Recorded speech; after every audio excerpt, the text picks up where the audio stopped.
kwanza nishukuru sana timu nzima ya Kili Fair kwa sababu wametujali, wametupa mazingira mazuri na pia tumeanza kwa wakati.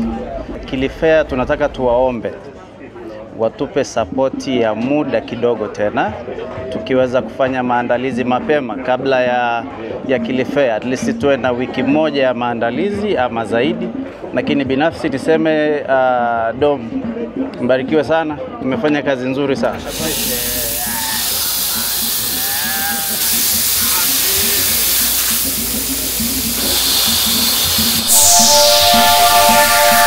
Zimekuwa ni takriban siku 6 za maandalizi, lakini zikiwepo siku 3 za moto. Hizi zilikuwa ni siku za operation za karibu Kili Fair mwaka 2025 katika viwanja hivi vya Magereza, nje kidogo tu ya jiji la Arusha. Kwa hizi siku 3 za maonyesho kweli yamekuwa mazuri, yamekuwa tofauti na maonyesho yaliyopita kwa sababu watu wamejitokeza kwa wingi, witikio umekuwa mkubwa. Na vile vile watu wa huduma wenzetu pia wamefanya display nzuri sana ya kazi zao wanazozifanya.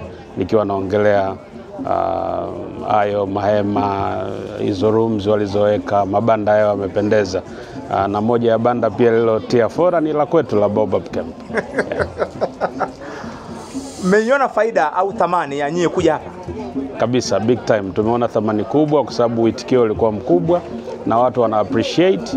Awareness imekuwa kubwa kwa sababu watu wamepata kutufahamu kwa zaidi na vile vile wako tayari kufanya biashara na sisi.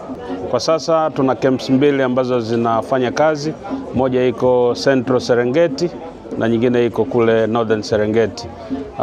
Kitu tunaweza kuahidi ni huduma nzuri kwa wateja wetu wote ambao watafika kwetu, na vile vile kwa swala la packages tuko na watu wa sales hapa ambao wanaweza wakawapatia hizo information za kuhusiana na bei zetu na kila kitu.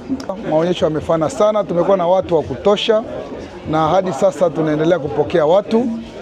Watu wamejifunza mengi na wamefanya networking ya kutosha. Kwa hiyo jamani, ile onyesho limekuwa ni kivutio cha watu wengi. Wa Tanzania wamejitokeza kwa wingi kwa mara nyingine tena, ambao ni onyesho letu la 8. Na kwa sasa tunatazamia sasa kuanza preparation ama maandalizi ya onyesho lijalo ambalo ni tarehe 5, 6 na 7 2026. Mkaribia sana na muwe tayari. Mbuku mabanda mapema kwa sababu uwanja hautoshi. Hii ni Kadoshi TV, always on time.